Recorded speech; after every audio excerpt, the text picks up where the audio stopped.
ಎಲ್ಲಾ ಹಾನಿಯಿಂದ ಕೂದಲನ್ನು ರಕ್ಷಿಸುತ್ತೆ. ಬರೀ Amrit noni reach root premium hair oil. ಜಾಸ್ತಿ ಮಾಡಿದ್ದಾರೆ ಸರ್.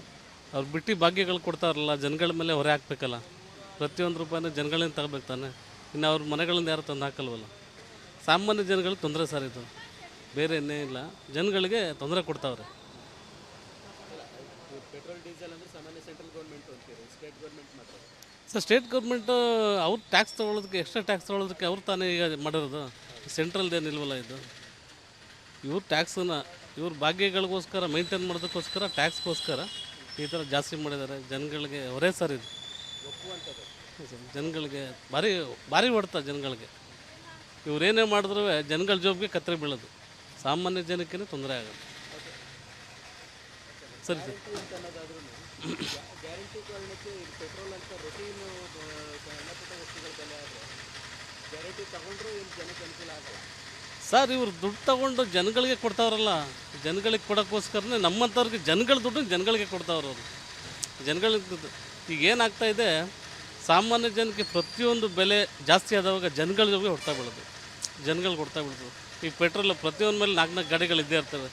ಅವ್ರಿಗೆ ಅವರ ಮೇಂಟೆನೆನ್ಸ್ ಹೇಗೆ ಅಲ್ವಾ? ಎಲ್ಲ ಒಳ್ಳೊಳ್ಳೆ ಜಾಬಲ್ಲಿರಲ್ಲ, ಸಾಮಾನ್ಯ ಚಿಕ್ಕ ಪುಟ್ಟ ಕೆಲಸ ಮಾಡೋರು ಇರ್ತಾರೆ. ಹೇಗೆ ಹೋದ್ರೂ ಜನಗಳಿಗೆ ತೊಂದರೆ ಇದೆ ಸರ್. ರಾಘವೇಂದ್ರ ಸರ್.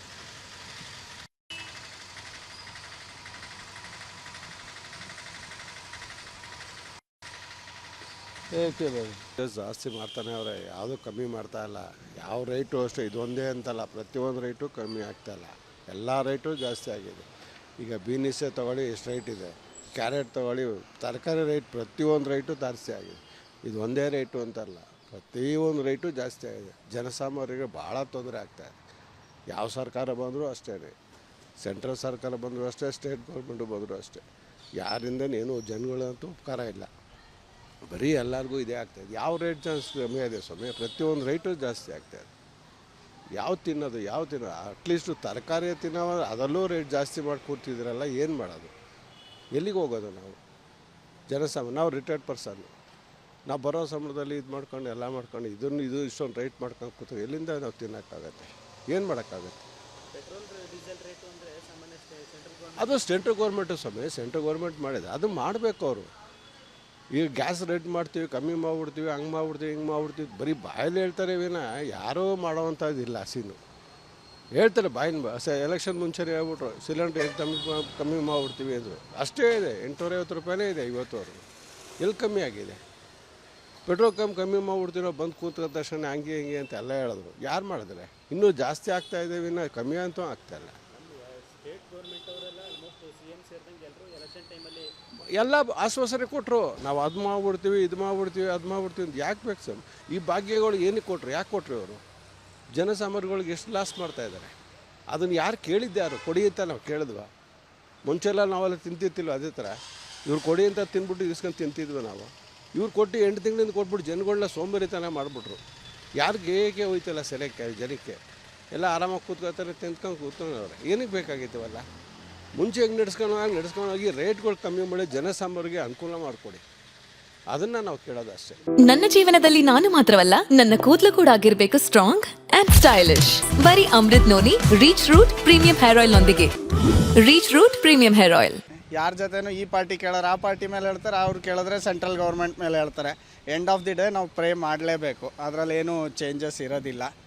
ಸೊ ಇದು ನಮ್ಮ ಇದು ಅಷ್ಟೇ. ಆ ಗ್ಯಾರಂಟಿ ಅಂತ ಇವ್ರು ಹೇಳ್ತಾರೆ, ಅವರು ಸೆಂಟ್ರಲ್ನವ್ರು ನಾವು ಗ್ಯಾರಂಟಿ ಅಂತ ಹೇಳ್ತಾರೆ. ಎಂಡ್ ಆಫ್ ದಿ ಡೇ 1 ರೂಪಾಯಿ ಜಾಸ್ತಿ ಆದರೂ ನಾವೇ ಕೊಡಬೇಕು, 10 ರೂಪಾಯಿ ಜಾಸ್ತಿ ಆದರೂ ನಾವೇ ಕೊಡಬೇಕು. ಸಪೋರ್ಟ್ಗೂ ಯಾರೂ ಬರಲ್ಲ. ಅದೇ ಇವರು ಅವ್ರಿಗೆ ಬೈತಾರೆ, ಅವ್ರು ಬಂದರೆ ಇವ್ರಿಗೆ ಬೈತಾರೆ. ಎಂಡ್ ಆಫ್ ದಿ ಡೇ ಇಬ್ಬರು ಒಂದೇ ಇತ್ತು ಅಂದ್ರೂ ನಾವೇ ಕೊಡಬೇಕು. 5 ರೂಪಾಯಿ ಇಳಿಸ್ತಾರೆ, 10 ರೂಪಾಯಿ ಏರಿಸ್ತಾರೆ. ಯಾವಾಗ ಏನಾಯಿತು ಅಂತ ನಮಗೂ ಗೊತ್ತಾಗಲ್ಲ. ನಾವು ಅದಕ್ಕೆ ಅಡ್ಜಸ್ಟ್ ಆಗೋಗ್ತೀವಿ, 2 ದಿನ ಮಾತಾಡ್ತೀವಿ, ಬಿಟ್ಬಿಟ್ಟು ಹೋಗ್ತಾ ಇರ್ತೀವಿ. ಇದು ತಪ್ಪು.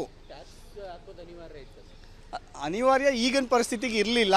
ಬಟ್ ಇವರು ಗ್ಯಾರಂಟಿ ಸ್ಕೀಮ್ಗಳಿಂದಾಗಿ ಇವರು ನಮಗೂ ದುಡ್ಡು ಬರ್ತಾ ಇಲ್ಲ ಅಂತ ಡೈರೆಕ್ಟ್ ಟಿ ವಿನಲ್ಲೂ ಅವ್ರುಗಳೇ ಹೇಳ್ತಾ ಇದ್ದಾರೆ. ಏನೂ ಮಾಡೋದಕ್ಕಾಗೋದಿಲ್ಲ. ಒಂದು ಕಡೆ ನಾವೇ ತೊಗೋತಾ ಇದ್ದೀವಿ ಫ್ರೀಯಾಗಿ, ಇನ್ನೊಂದು ಕಡೆ ಈ ಕಡೆಯಿಂದ ಹಿಂಗೆ ಕೊಡ್ತಾ ಇದ್ದೀವಿ. 2 ರೂಪಾಯಿ ಕೊಡ್ತಾ ಇದ್ದೀವಿ ಎಕ್ಸ್ಟ್ರಾ, ಅಲ್ಲಿ 2 ರೂಪಾಯಿ ಫ್ರೀ ಕೊಟ್ಟರು ಅಂತ ಅನ್ಕೋತಾ ಇದ್ದೀವಿ. ಅದರಿಂದ ಏನು ನಮ್ಗೆ ಲಾಭನೂ ಇಲ್ಲ, ಇದು ಇಲ್ಲ. ನಮ್ಮ ಕೈಯಿಂದ ಹೋಗ್ತಿರೋದು ಏನೂ ಕಮ್ಮಿನೂ ಆಗಿಲ್ಲ, ಏನೂ ಇದು ಆಗ್ತಾ ಇಲ್ಲ, ಜಾಸ್ತಿನೇ ನಾವು ಖರ್ಚು ಮಾಡ್ತಾ ಇದ್ದೀವಿ. ಅನುಕ್ಷಣದ ಸುದ್ದಿಗಳಿಗಾಗಿ ವಿಸ್ತಾರ ನ್ಯೂಸ್ ಯೂಟ್ಯೂಬ್ ಚಾನೆಲ್ ಸಬ್ಸ್ಕ್ರೈಬ್ ಮಾಡಿ. ಹೊಸ ಸುದ್ದಿಗಳ ನೋಟಿಫಿಕೇಶನ್ಗಾಗಿ ಬೆಲ್ ಐಕಾನ್ ಕ್ಲಿಕ್ ಮಾಡಿ. ಲೇಟೆಸ್ಟ್ ಅಪ್ಡೇಟ್ಸ್ಗಾಗಿ www.vistaranews.com ವೆಬ್ಸೈಟ್ಗೆ ವಿಸಿಟ್ ಮಾಡಿ. ಅಂಗೈಯಲ್ಲೇ ಜಗತ್ತಿನ ಸುದ್ದಿ ತಿಳಿಯಲು ವಿಸ್ತಾರ ನ್ಯೂಸ್ ಕನ್ನಡ ಆಪ್ ಡೌನ್ಲೋಡ್ ಮಾಡಿ.